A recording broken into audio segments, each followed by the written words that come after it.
Bonjour à tous, il faut qu'on parle de la grippe aviaire transmise à l'homme. Deux souches, H5N1, H5N2, nouvelles.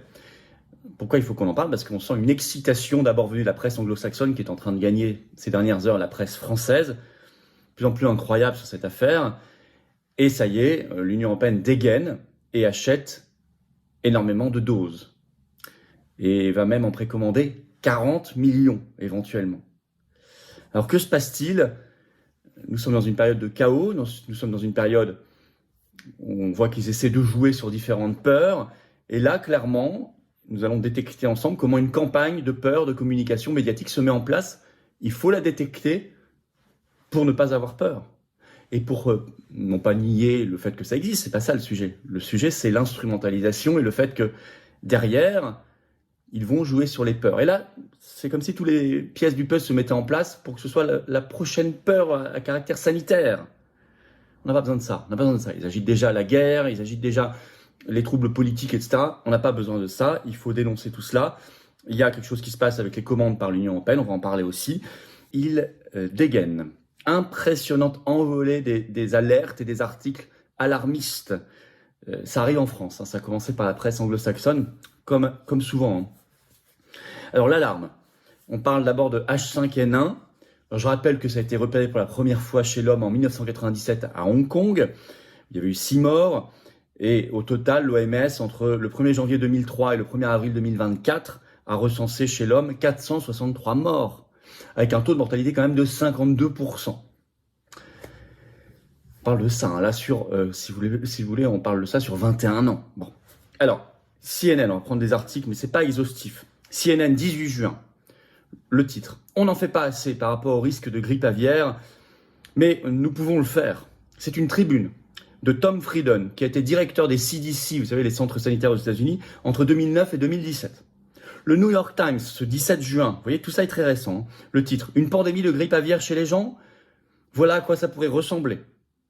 En précisant, il n'y a aucune garantie, je cite, qu'un virus transmis de personne à personne serait bénin, disent les scientifiques, et les vaccins et traitements en cours pourraient ne pas suffire. Bon, je ne sais pas comment on peut créer et semer plus de peur que ça. Mais CBS News aussi, ce 20 juin, le titre « Nous évoluons à l'aveugle ». Les CDC ont préparé des millions de tests de dépistage de la grippe aviaire, mais les experts voient la répétition des faux pas du Covid. Ils veulent des tests. Je vais vous citer un extrait de CBS News. Cela fait près de 3 mois que le gouvernement américain a annoncé une épidémie de virus de grippe aviaire dans les fermes laitières. L'OMS considère le virus comme un problème de santé publique en raison de son potentiel à provoquer une pandémie. Mais les États-Unis n'ont testé qu'environ 45 personnes à travers le pays. On évolue à l'aveugle, a déclaré Jennifer Nuzzo, directrice du Pandemic Center de la Brown University School of Public Health. Avec si peu de tests effectués, a-t-elle dit, il est impossible de savoir combien de travailleurs agricoles ont été infectés, à quel point la maladie est grave. Un manque de tests signifie que le pays pourrait ne pas remarquer si le virus commence à se propager entre les personnes, la porte d'entrée vers une autre pandémie. On a même, ce 17 juin, un article du Daily Star, le titre « La grippe aviaire chez l'homme pourrait être pire que le Covid-19 alors que les autorités officielles pressent d'agir maintenant pour sauver l'humanité ». Je vous assure que c'est le titre. Hein. Je vais vous citer un tout petit extrait. Les responsables gouvernementaux sont invités à agir rapidement pour arrêter la propagation de la grippe aviaire. Les experts ont averti que l'horloge tourne pour les mesures préventives à prendre. Sinon, l'humanité pourrait faire face à un péril d'une pandémie qui pourrait être pire que le Covid. Les craintes de montée de la grippe aviaire H5N1 ont augmenté récemment, certains ayant tiré la sonnette d'alarme quant à sa capacité à s'adapter aux humains. Et ils citent notamment le docteur Leonard Mermel, directeur médical du département d'épidémiologie et de prévention des infections dans le Providence Journal. Il sonne l'alarme. Alors ça débarque là, vous voyez, c'est presse anglo-saxonne, ça débarque, ça y est, dans les médias français. Par exemple, Ouest France 20 juin, titre sur ça, une étape a été franchie. Slate en français le 19 juin, le titre, après le Covid-19, allons-nous affronter la grippe aviaire? Donc vous voyez que ça fait déjà 3 articles que je vous cite qui font le parallèle avec le Covid-19. Alors, problème. Début juin 2024, donc là il y a très peu de temps, une autre souche du virus, H5N2, je cite, a touché un Mexicain de 59 ans qui est décédé. Cette souche n'avait jamais été signalée chez l'homme auparavant. Donc c'est une alerte, je vais vous citer un petit extrait de Slate qui parle de ça. Peter Orby, directeur du Pandemic Sciences Institute de l'Université d'Oxford, alerte. Cette affaire s'inscrit dans une série de développements qui collectivement pourraient être considérés comme un signal d'alarme. S'il est important de surveiller l'évolution des contaminations, c'est aussi parce que l'on sait que ce type de virus peut muter au cours du temps, notamment lorsqu'il se propage en dehors des hôtes naturels. Mais le terrain était prêt. Parce que j'ai retrouvé un article du Guardian, qui est toujours en ligne, qui date du 20 avril dernier. Donc avant l'effervescence, avant ce pic de folie là qui a commencé mi-juin. 20 avril dernier. Repris par Le Point en France. Le titre, Santé, une prochaine pandémie sera une grippe. Selon une enquête internationale, ils ont interrogé 187 scientifiques dans le monde et 57% d'entre eux disent oui, la prochaine pandémie, ce sera sûrement une grippe. Selon ce qu'on appelle une enquête internationale, on n'a pas plus de précision que ça.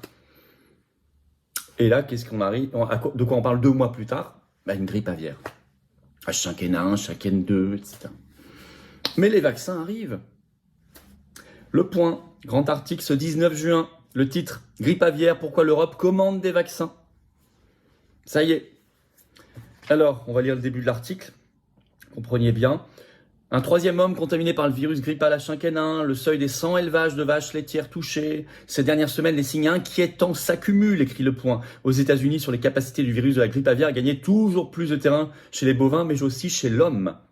En réponse, l'autorité de préparation de l'UE aux urgences sanitaires qui s'appelle l'ERA, H-E-R-A, née en réponse à la pandémie de Covid-19, c'est intéressant. C'est un nouveau truc qu'ils ont créé suite au Covid. Dans l'Union européenne, a conclu un contrat pour acquérir 665 000 doses du vaccin pré-pandémique grippe aviaire de la société britannique Seqirus au nom de 15 États membres, dont la France. Et il se trouve, alors je cite, les personnes qui travaillent en contact des animaux d'élevage à risque seront les premiers concernés par ces vaccinations, est-il écrit. Une option, je cite, une option de 40 millions de doses supplémentaires a également été négociée par l'Union européenne pour élargir la campagne de vaccination si besoin. Et un tiers des doses déjà achetées, c'est pour la France. C'est au nom de 15 pays, mais c'est un tiers pour la France. Je vous cite Le Point. Sur les 665 000 doses commandées, environ 200 000, donc environ un tiers, seront destinées à la France, où les élevages bovins sont nombreux. Ce n'est pas un produit inconnu, détaille Daniel Floré. Il s'agit d'un vaccin conçu en 2017, lors de la dernière alerte de grippe aviaire. Et précommande de 40 millions. Alors voilà où on en est. Il y a déjà des achats concrets, on va dire sonnants et trébuchants par l'Union européenne, toujours dans les bons coups. À suivre, il y a une odeur de Covid là-dedans. À un moment de très grand chaos déjà voulu. Excusez-moi, on parle tous les matins de guerre mondiale, cette dissolution en France, cette mise sous tutelle possible par l'Union européenne qui vient d'ouvrir une procédure disciplinaire contre la France pour déficit public excessif. On en a parlé sur cette chaîne, allez voir cette semaine les vidéos si vous n'avez pas vu. Il y a tout ce contexte, les JO très incertains. Et là, on nous sort d'un coup cette affaire de grippe aviaire, on commande en toute hâte des millions de doses, on précommande des dizaines de millions, on en commande en tout cas déjà 665 000, etc. Alors il faut lutter toujours contre la politique de la peur, qui est toujours une politique de manipulation, et toujours une politique qui vise la soumission des peuples et des individus. Il a raison.